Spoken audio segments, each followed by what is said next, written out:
Every year, here at the INFOCOM foyer, we always kind of wait when the third day will arrive and the last part of the third day, because we have the special session on hacking, ethical hacking, and we also have a very special contest run. So we have the winners coming over, receiving their awards, and we also sometimes have a complete illustration of what ethical hacking is and how can we save ourselves from hacking.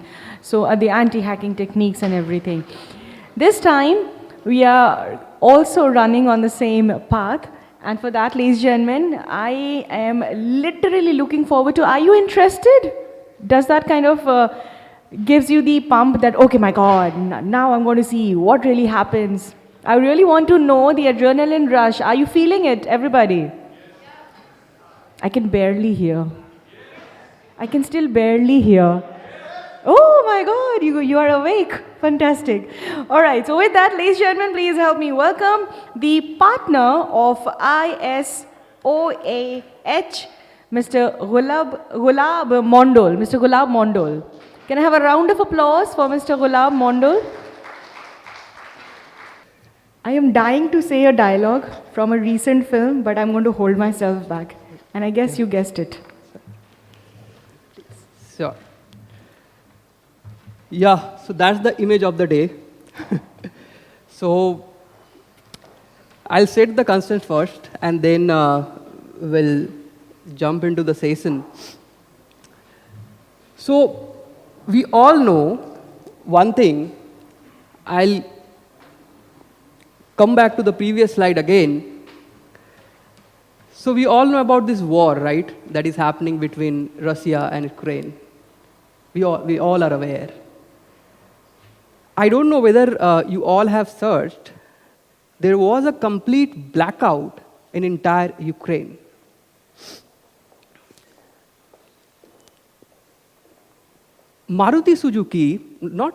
Suzuki basically got hacked just last year. Now, imagine there is a war and a country is hacking into the entire power plant, and you can see this area, entire Ukraine, there is no electricity. If there is no electricity, there is no AI, there is no technology, nothing. We are nothing without power. So how difficult or how easy it is to hack into a power plant? How definitely is going to be, dangerous too. Today we are going to hack into, you name it, I'll show you. Right?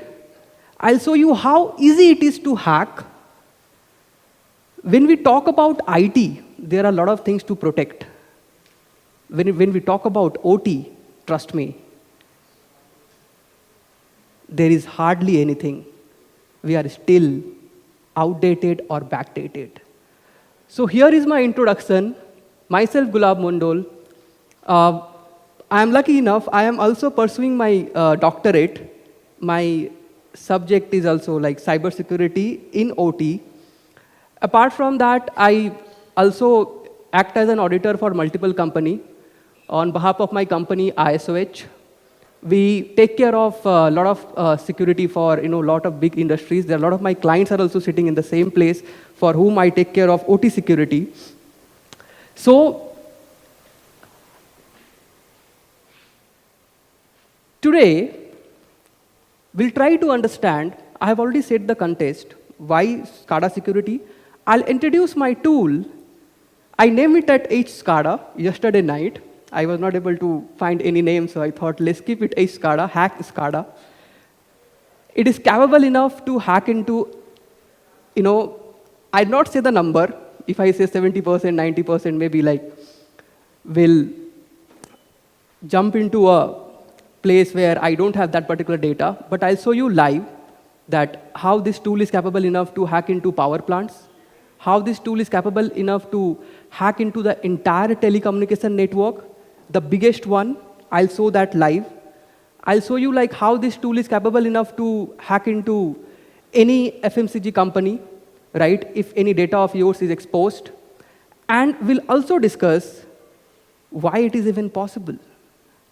What makes this so easy to do? So here we are. So we are sitting in the 21st century in an industry 5.0. It started like long back, industry 1.0, 1780, right? Like in terms of power, there were steam engine, and then it took 30 years, 120 years to go to industry 2.0. Now, if you see the evaluation, that number is decreasing. So from industry 1.0 to industry 2.0, it took 120 years. Then it took 70 years. Then 30, now 20, we are sitting in industry 5.0. But majority of companies are still in the industry 4.0, or maybe like little bit more backdated, right? Now, if we go into the, I have discussed already the attack which has happened between, in 2022. But if we go back, this attack is been happening for a very, very, very long time, since 1992, right? Some of the examples are Stuxnet, where, Iran's entire nuclear program got hacked. The entire data was available over darknet. Imagine if a country can hack into someone's nuclear setup. And this part as well. Now, if we go into this particular scenario, so as I said, in case of IT, confidentiality is the biggest stake, correct? This is very important to understand, then only you will be able to understand the attacks. My session is going to be dive into full technical, so please. So, in case of OT, it is completely opposite. Availability become the top priority. Let's talk about a blast furnace. In blast furnace, it took almost a days to reach to the temperature where it can melt the iron or any other material. That means what? In IT, if you want to update something, you can get a downtime. What about OT? There is no such. Now, what we are going to hack today? As I said, anything. So am I going to hack into Siemens? Am I going to hack into Honeywell? I am going to hack into Rockwell? Doesn't matter which product you are using. It is hackable. Now, again, am I hacking into the product? The answer is no. I am going to hack into the way you have configured it. So here is my tool. Right? Let's talk about one thing. So if we think about semantic, right? So in semantic, there is one of the semantic, module which is there, which being used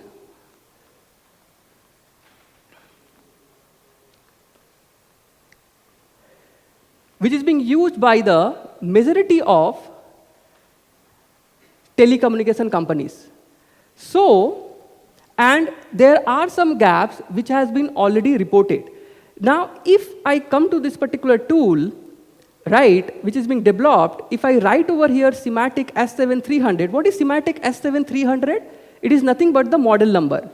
So if you click on the search button, it will show you, just give me a moment, you will see. So, you can see on the left-hand side, right? I'll show it again. If I click on search, you will get the result. There is so this is the IP address which you are getting. It is used by some Telefonica de España, and the country is Spain. You are getting another system, right? INEA AS, this particular IP belongs to Poland. This is very interesting. This particular IP belongs to Vodafone, right? And the country is Spain. So what exactly this tool is doing? So if over here, if I simply write, so for more example, Rockwell and if I click on search, it will give, see, the details have changed. It will show you all the companies which are using, Rockwell. If you want to confirm this, you simply click this particular IP, that whether this particular IP belongs to ATT Mobility or not. So I'll copy this one from here, and just to confirm that whether this particular tool is working properly or not. So if I go into what is my IP, so basically what is my IP? It shows you the IP address belongs to which country and which nation. So you will able to see that it belongs to AT&T Mobility LLC, United States. That means whatever you have got in my tool, it is correct. Now, whatever IP which has come, right? If I click on this particular button, so what exactly I have done, if I click on input, it will give me all these IP addresses. It will fetch all the IP addresses from the web where Siemens or Rockwell product are being used, right? Now, when I'll click on this particular thing, exploit, it will simply, in background, it will take you inside of the PLC. And this is live. So whatever IPs, which were, this is something a wind turbine remote control. Someone is generating what? Powers from a wind turbine, right? What next? See, this is a Rockwell system. This one is, again, another Rockwell system. So what just happened? So the tool which is being built, this tool is capable enough to detect any single product which you are using if you ever been exposed it to the internet or if it is exposed. So what Google is doing, Google is indexing your IPs. Now this tool, when you type Siemens S7 300 from Google, it will filter all the results and it will show you that in which country, by which company that product is being used. When you have the IP address, when I clicked on that exploit button, in background it will hack and will give you the access of it. One more example. So here I am not disclosing the company name which I am going to take access. It is going to be a cellular company who provide 5G in one of the country, and their subscribers are the number which you can see in 9986. I have just keep those areas blind. But if you just do with the who is IP, you will able to see from which country it belongs and which company is there. So both the things you will get from the who is. Now, the next thing which I am going to show, I am going to hack one of the service called MMADB. What exactly it is? MMADB is one of the service, is basically a database service, which provided by which company? Mitsubishi, right? So if you are using a Mitsubishi product, then this is one of the database service which is being there. Now what I'll do, in my tool, I'll write MMADB. What it will do, it will fetch all the IPs which are using Mitsubishi product, or where MMADB service is enabled. And now, so let's do it. Let's do it. So let's go back to my tool again.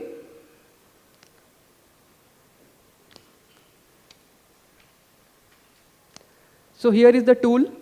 Now here I'll write .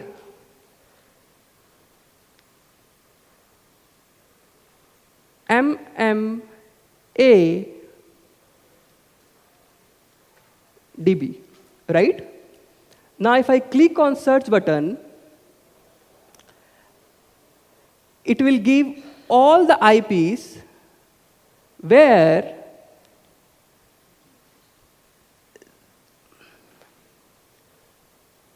it is going to be MMADM.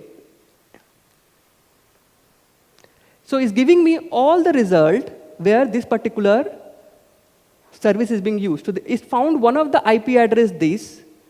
It is from Kazakhstan, right? There is another IP, right? Amazon is also using one of these service. That means what?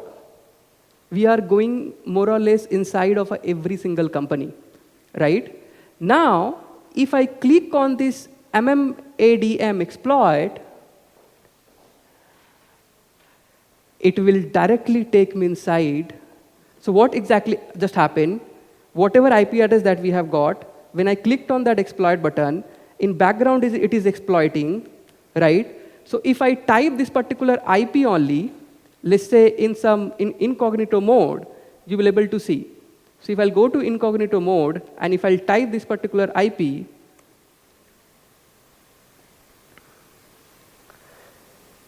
let me take the IP address from here.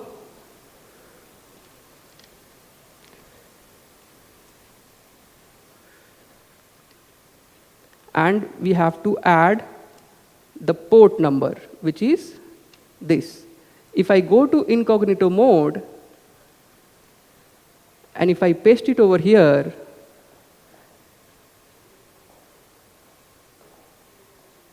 if I click on continue the site, it will give you the username and password, right? We are not able to log in.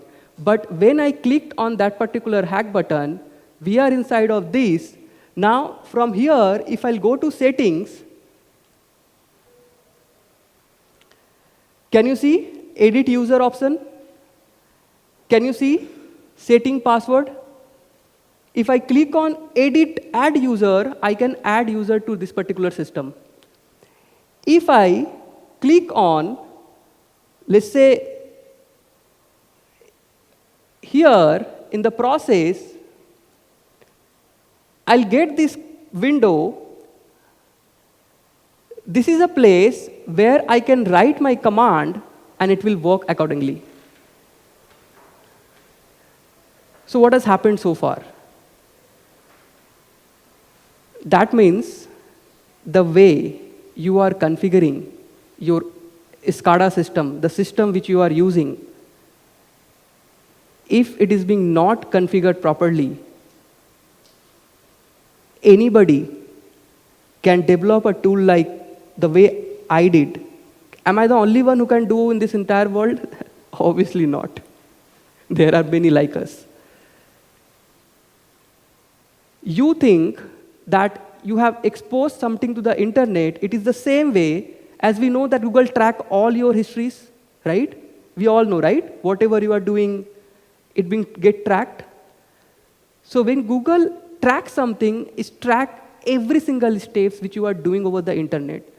You just need a tool like this, which is capable enough to bring that from the internet.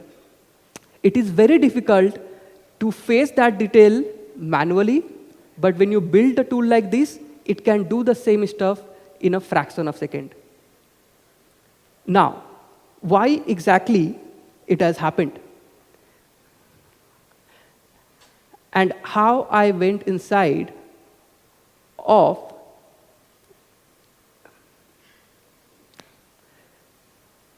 So the very simple reason is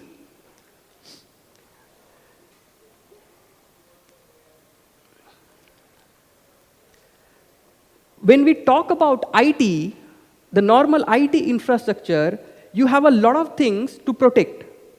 You have antivirus. Just cross-check with your own, the company where you are working. If you have a SCADA plant, do you have antivirus in the SCADA systems? In 50% cases, yes. In 50% cases, the answer would be no. What about having a DLP, NAC, PIM, PAM, whatever solution which is there, are we implementing the same in OT? The answer is no. Why we are not implementing this in OT? Because we are still thinking that if we keep IT and OT segregated, it will keep your infra secure. So in majority of companies, if any of your friend is there, just ask them that the OT environment which is there, that means the control systems, right, where the manufacturing is being happening, every manufacturing happens through automated system.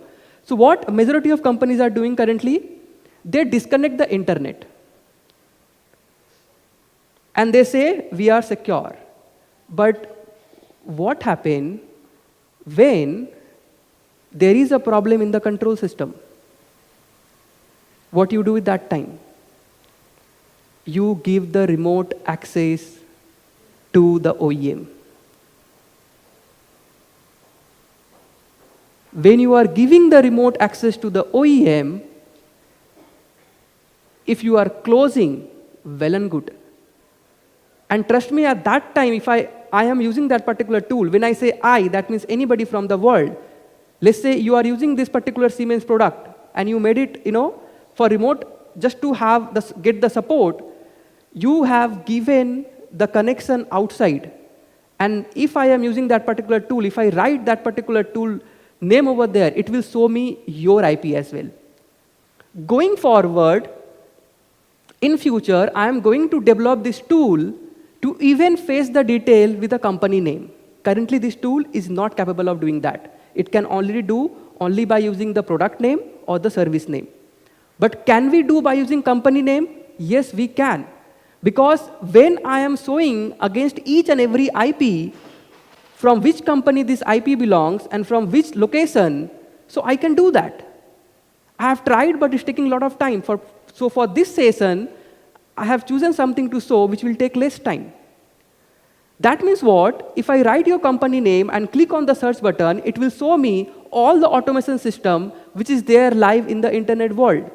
And then it's just a fraction of a second. I'll click on the exploit button and I will be inside of your company. So, that means what? Air gap is not going to be the ultimate solution going forward. Again, when you maintain the air gap, you are decreasing your efficiency. You are not able to, I have highlighted few of the things, you are not able to, calculate the data, you are not able to see the data from a centralized place. You don't know what is going to be the output, because in today's world, monitoring of your entire infra in terms of business is also equally important.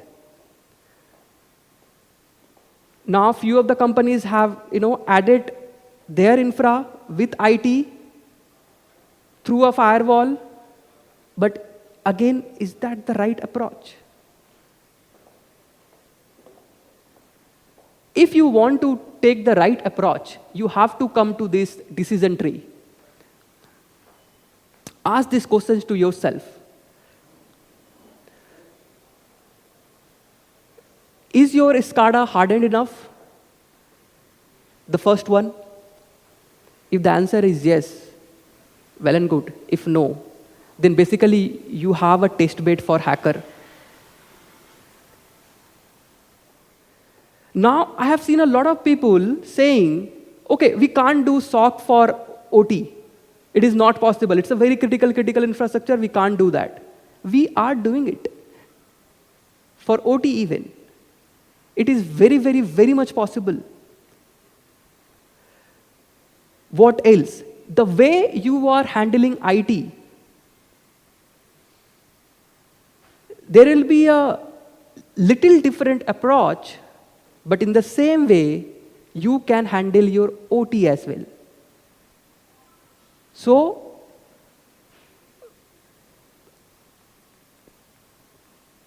if we go into this table, your entire OT and OT network divided in 5 Purdue label. These are the labels.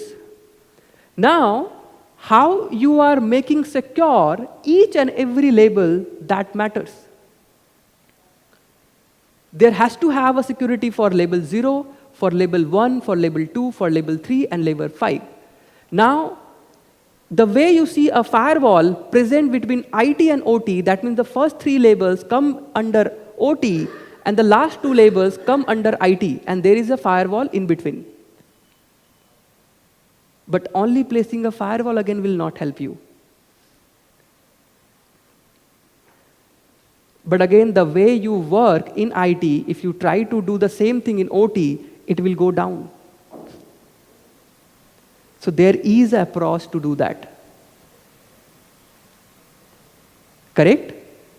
You have to understand how PLC works. You have to understand exactly how HMI works. You need to understand what services are there. We have done it for multiple organizations. And it is very easy to do. But the thing is what? You have to do. You have to implement security for OT. Right?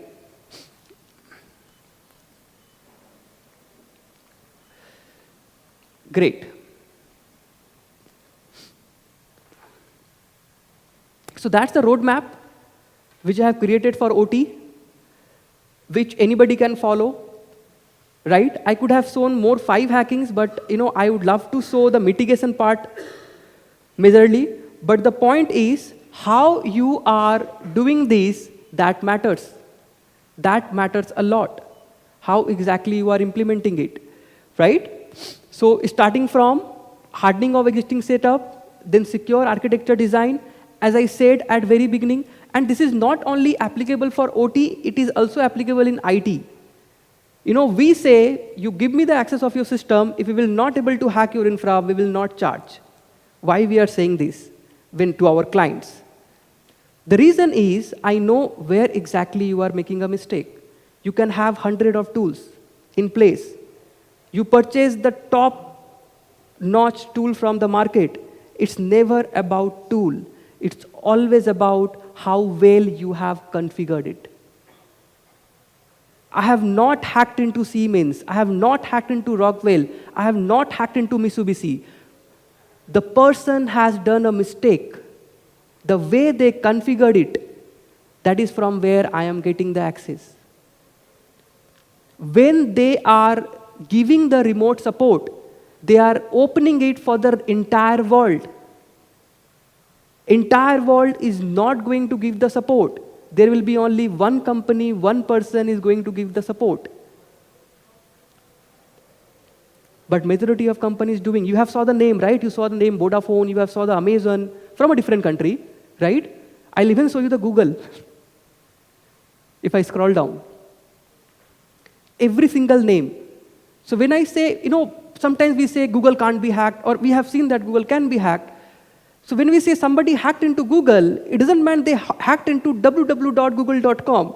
Google have also a lot of different services. Can we, if you tell me now, hey Gulab, can you hack into Amazon? I can show you right away. So that IP belongs to Amazon. Now this is not only the one service which Google and all the big giants are using. Now, when I have that remote control where I can add user, delete user, I can run command, trust me, I can run a command which will stop the entire running operations of that particular thing. That means from that particular country, majority of people will not get their internet connection or mobile network if I'll do that. So, again, are they not using any tool? They are definitely they are using tool. Again, one more thing I have saw in my, if I share my personal experience, we entirely leave everything to CISO of the company or the CTO. That is his responsibility. Let's say you brought a vendor, right? He is doing some particular work. CISO cannot be present or the CIO cannot be present in every single work. Then as a CIO, as a CISO, you have to define the minimum baseline for the company. I found it missing in majority of the companies. Going forward to buy a tool, First of all, define a minimum baseline document for the existing setup. If you are not defining process, if you are not defining the minimum baseline security guidelines, this will keep happening. Doesn't matter which company you are. Because being a single person, you cannot control everything. The bigger the company, bigger the attack surface, bigger people will come. People will come with the less responsibility, correct? Maybe they are not that responsible enough as you are. Being a CISO, you never want, being a CIO, never want that your company should get hacked. But what about the L1 level guys who are working? Again, is it his fault? Maybe he's not aware what he's doing. We can also take in that way. Every single individual is not as good as the other person. I always say that if somebody is doing an audit, doesn't matter which company is doing the audit, it's always about which person is doing your audit. Which person is implementing your security. It's never about company, it's all about individual. If an individual is good, every work will remain good. If the individual knowledge is not good, only a company tag is there, it is not going to work for you.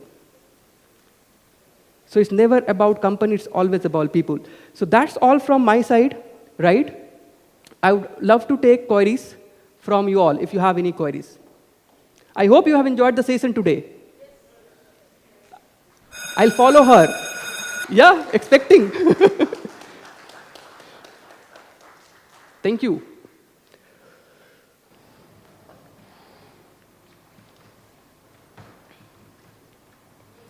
Any queries?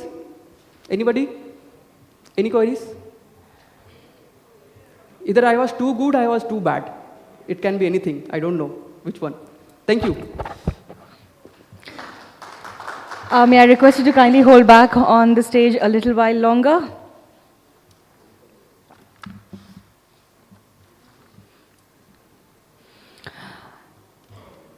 Well, Mr. Mondol has been asking you whether he was good, he was bad, kindly respond, and it was a very lukewarm response.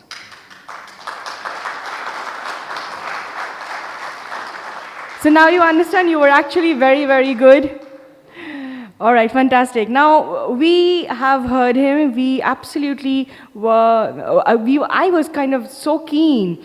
I literally left my seat and I went, I was a part of the audience and I was watching you. Okay, you were that good. And to show you how much we actually are grateful for this particular session, please help me welcome our Vice President, Production and Engineering, Mr. Shomnath Guha, to kindly step up on the stage to show Mr. Mondol how the gratitude we have for him. And can I please request an applause from all of you?